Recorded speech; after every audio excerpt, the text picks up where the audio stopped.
comes with the preposition. Let us go with few more examples. And in this class, we are going to discuss specially some differentiation between some fuzzled preposition.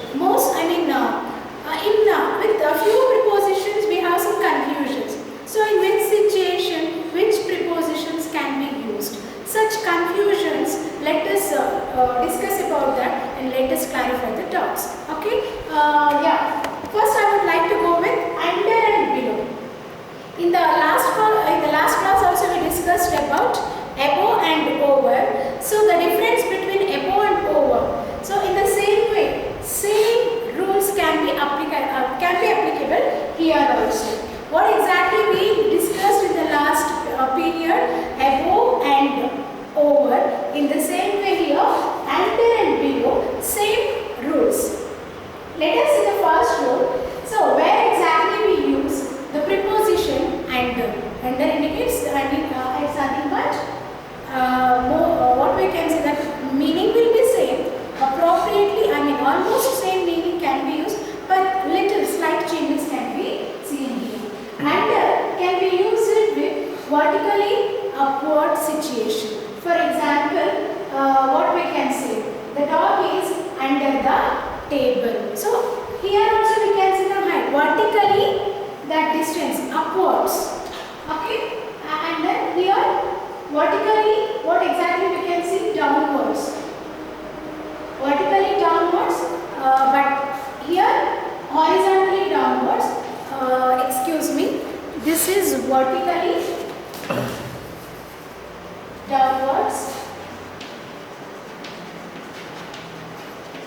and here below can be used with horizontally downwards. When you comes to under, there will be movement sometimes there will be no movement. But when it comes to here in the below, there will be no movement and there will be no contact at all. When you comes to contact here under, there will be sometimes we can have some contact and sometimes no contact. Let us go with few more examples here. So the dog is under the table. Under the table, here it indicates that vertically downwards. Vertically downwards. So where exactly the dog is located? Under the table. So here we can see some movement. Dog can be moved from one place to another place, and also we can see that contact with the one more object, that is the table, right? We can see movement and also that contact with the object. When it comes here, Shyam is a below average student. So it indicates the performance of a student. So what type of a student Shyam is? He is a below average student. He is not so much intelligent, below average. Below average indicates that horizontally downward performance level. It indicates level. Got it? So it indicates height, it indicates level. Then here we cannot see any movement or contact with the person or his performance. There will be no motion, there will be no contact. Then comes to few more examples. He slept under the tree.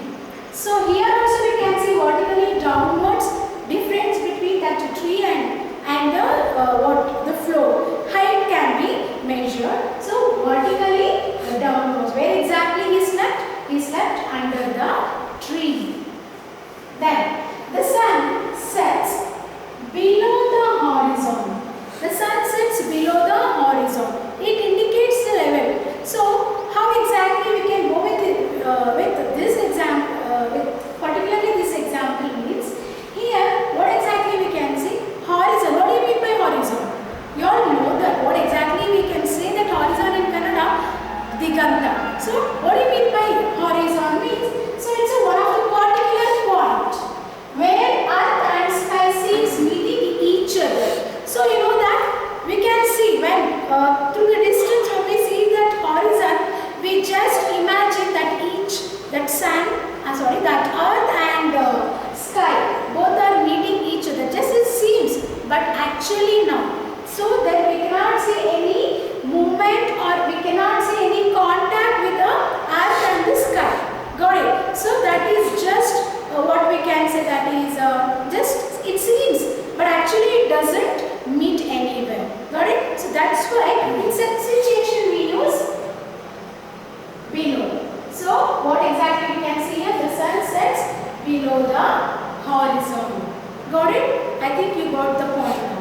The difference between under and below. Got it? Yes. Then move to the one more preposition. Many a times here also we get many confusion. In some situation they give you examples or questions in your examination. They may ask you, so which is the most appropriate preposition can be filled in this blank. So in such situation you get confusion. Which is more appropriate in this example? For can be filled or since can be filled. So most of the students get confusion. Why they get confusion means, so in many situations we can say for and since can be used in the same sense. But actually it has more difference. When we have to use for and when we have to use since, we have to know appropriately. So we have a few more difference between these two prepositions. Let us study. So when exactly we use for? For it refers particularly a period of time. And when it comes to since, it refers particularly a point of time. This is a period, means it indicates a period of time, and since indicates point of time. That is a major difference between these two. I'll go with one simple example. So when we use for to indicate seconds, to indicate minutes, for few seconds, for 2 seconds, for 2 minutes, and then to indicate hours. I just wait for him for 2 hours, and then to indicate days, to indicate months, to indicate years, we usually use for. Got it? Then when you comes to since can be used with to indicate particular point of time. For example, in a day, in 24 hours, we can see different times, right? 8 a.m., 7 a.m., 7:30, 4 p.m., whatever. So here, among that, we are particularly specifying one particular point of time. Got it? So that is maybe since 8 a.m. it's raining. Since 8 a.m. it's raining. Since the last week he has not attended any meeting. Since the last week he has not attended any meeting. Like that. Since 1987, since 1960s, like that. Got it? Then when you comes to one more example with for and since, I'll go with one more differentiation. So that is, with all the tenses, for can be used. That is one of the major differences. For can be used with all the tenses. With all the tenses means we can use for with present tense, simple present tense, past tense, simple past tense, past continuous, present continuous, in future tense, future conditional tense, and past perfect, present perfect. Means with all the tenses, for can be used. There will be no any restrictions to use the preposition for. But when you comes to this preposition since, here is a restriction. Since can be used only with the present and past perfect tenses. Did you get my point? For can be used with all the tenses, but since can be used only with present and past perfect tenses. This is a major difference between for and since. Did you get my point? Yeah. Let me go with the formula. Formula means for plus a period of time. Okay. And formula for since plus a specific point of time. Got it? I'll go with few examples. I traveled for 2 years. I traveled for 2 years. So here it indicates the simple past tense. So with the simple past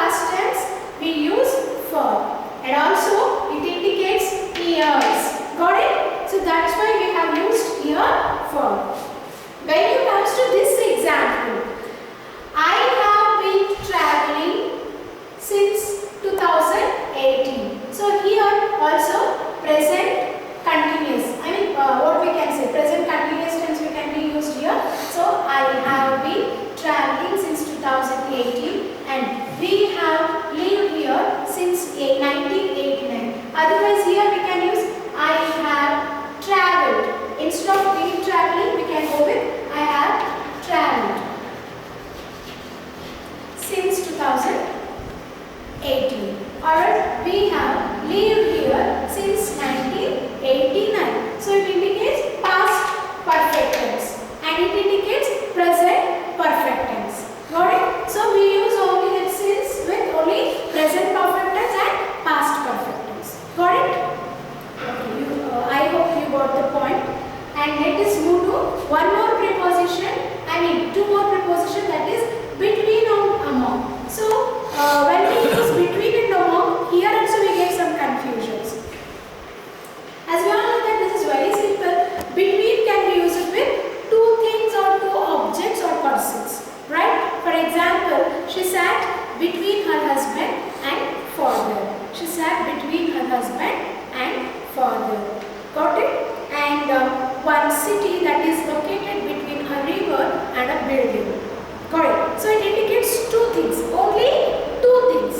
But when you comes to among, here we can see more than two things, more than two objects, or more than two persons. For example, suppose here is a watermelon.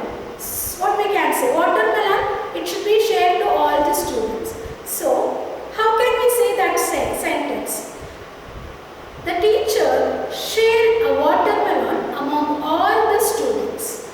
The teacher shared a watermelon among all the students. So, why exactly we used here among? Do you know why? Here, we cannot see only two students in the class. We can see more than two students. So that's why we used among. When you comes to an apple, you just imagine here is an apple. It can be shared with two students. The teacher shared an apple between two friends. The teacher shared an apple between two friends, because here only two students or two friends or two persons are there. So with two students or things or persons we use between, and more than two persons or things or objects we use among. Hope you understand. Then move to next point. Next one more preposition, until and till. So in these two prepositions there will be no much difference. So why means most of the time we can see that it gives the same meaning. Okay, so only the difference is that until can be used in formal way. Until can be used in formal way, and till can be used in informal way. That is a simple difference we can identify between these two prepositions. Then let's go with the example. I will stay here until you come back. I'll stay here until you come back. Then here we waited till 4 p.m. We can use till and until in such situation in this way. Got it? There will be no much difference. Hope you understand.